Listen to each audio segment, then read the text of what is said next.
Hi guys, Emily Sosha from emilysosha.com, and I am jumping on tonight with another impromptu video. I came on Sunday night, I think it was, and talked all about intuition, and needless to say, I haven't stopped thinking about that video and realizing that, especially in the beginning when you are tuning into your intuition or trying to tune into it on a more regular basis, hey Lisa, that it can be kind of challenging, and it's like, well, what the heck is going on here, and how do I know when I'm in it and not in it, and what? So needless to say, I used my intuition to do this video tonight. I totally didn't plan for it, but I just couldn't stop thinking about it, kind of like the Sunday night one. And so I wanted to come on and do another quick little live.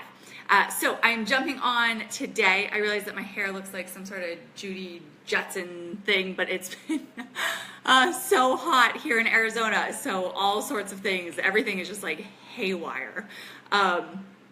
Anyway, I was also teaching today. I just started teaching yoga again, which I put up on Instagram that I'm going to start teaching again. So if anyone is in the Arizona area and wants to take a class, I will definitely let you know. Donna, hi Donna. That's my auntie. So I will definitely let you know about the classes that I'm teaching in the Arizona area, and you can come hang out with me because I was totally missing teaching, and I decided to just kind of bite the bullet and get back into it. So I was teaching earlier today too. So that on top of the ridiculous heat is just doing all sorts of things. But anyway, that's not what we're talking about. So I want to talk about intuition, and I want to talk about what it isn't first, because that's kind of the easiest way to go there. And I'll just sort of preface it with saying that I spent a significant portion of my life in this space, in this non-intuitive, or rather I should say battling the intuition, because I think that it was always there. I just didn't want to believe it because it was often the easier answer, or the answer that was kind of going against the grain. And I wasn't really good at going against the grain until recently, and now all I want to do is go against the grain. So let's talk about what not being into that intuition of what not listening to your gut looks and feels like.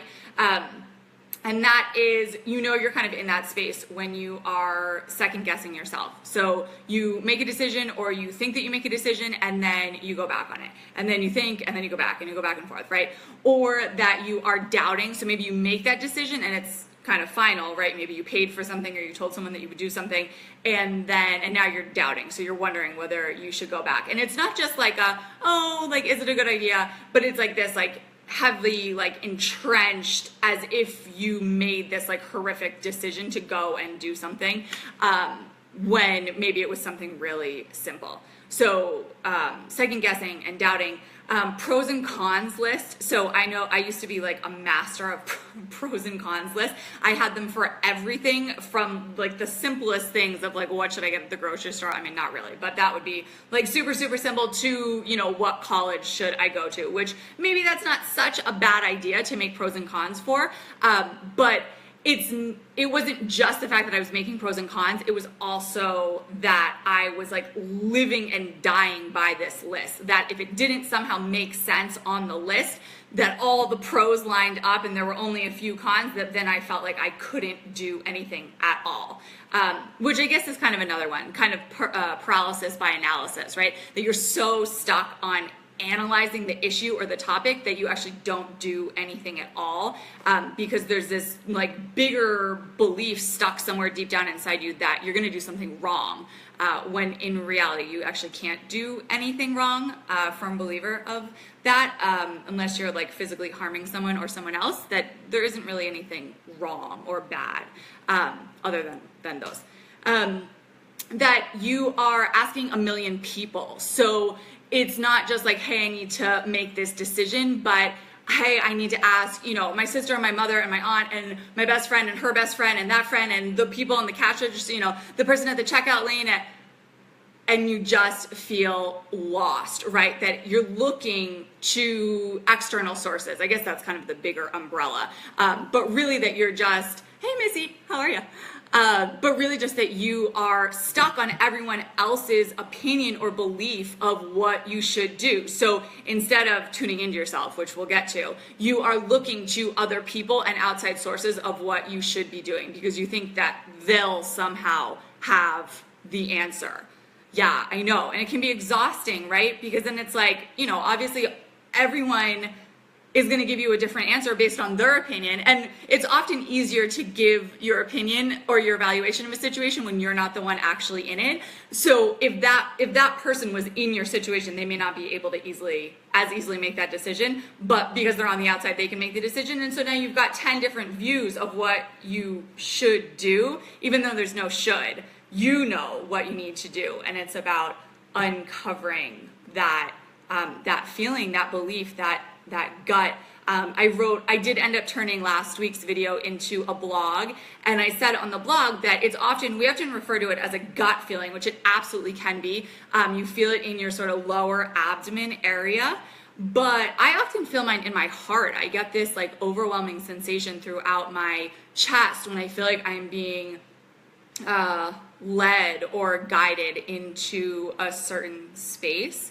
And I guess that's the perfect transition to talk about what does it feel like when you are in that more intuitive space, when you are listening to yourself, when you are tuning in and valuing and honoring what you have to say instead of what the outside world has to say, no matter what they're saying. And I so strongly believe that this goes for everything. I mean, I am talking health, food, exercise, relationships, moving, where you're living, where you're not living. Everyone's going to have an idea, and you're the only one who has to actually do that. So I don't care how many studies come out saying that coconut oil is bad for you.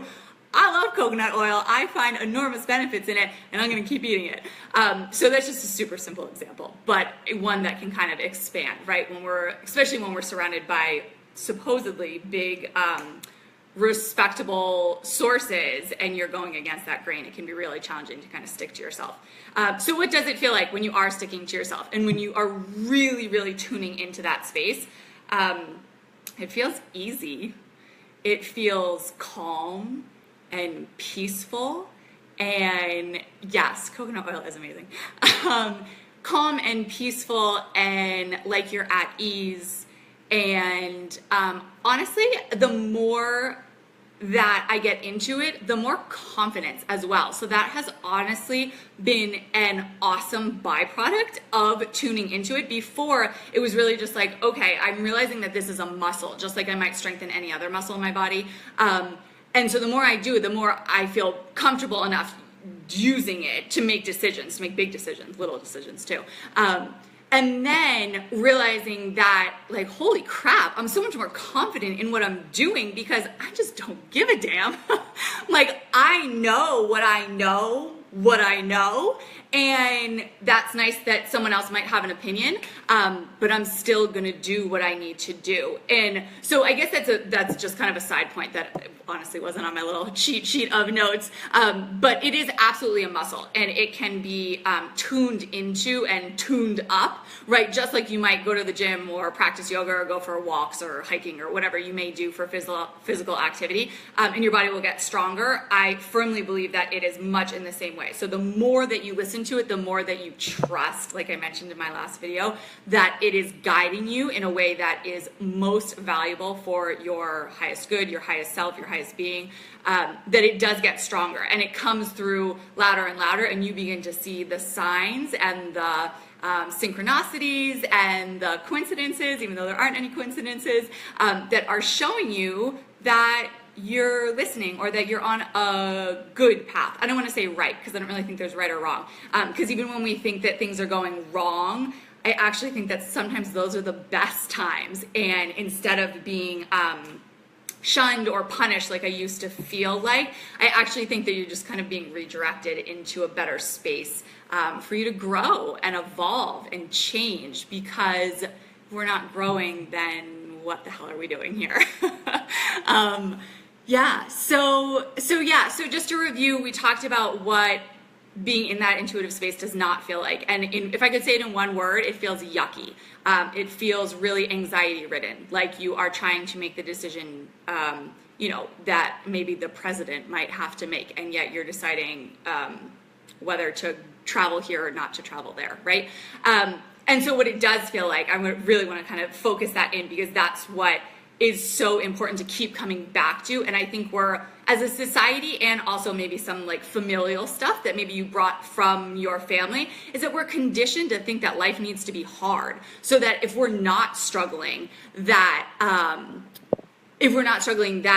we're doing something wrong, right? And there's something missing, or that something's gonna like happen later on that's gonna catch up with us.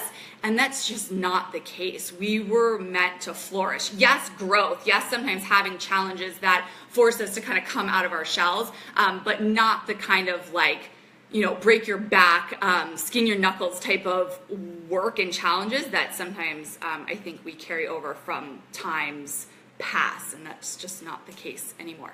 It probably wasn't the case back then, but maybe they didn't know any better. So tuning into those spaces where you do feel calm and at ease, and confident, because that's an awesome thing. And it even people who maybe feel like they're confident, I would argue, if they haven't fully done the work, they could be faking it, which actually isn't that bad of a thing. Sometimes it kind of comes with that faking it until you make it. But yeah, we're really tuning into those confident, easeful spaces. So like I mentioned at the beginning of the video, this was totally impromptu. I just kept thinking about Sunday night's video, and I wanted to kind of add on to it, because I know when I was first starting my more intuitive journey, I was lost and confused about what I should be paying attention to. So just wanted to jump on. If anyone has any questions, I would love to hear them. I can actually see the comments tonight. Sometimes I can't see them, but I can see them. So throw the comments in. If I don't catch it, I'll definitely come back and check around, or shoot me a PM. I'm always in and out of Facebook. So good to see everyone, and I'll be back next week with a new topic. Bye, guys.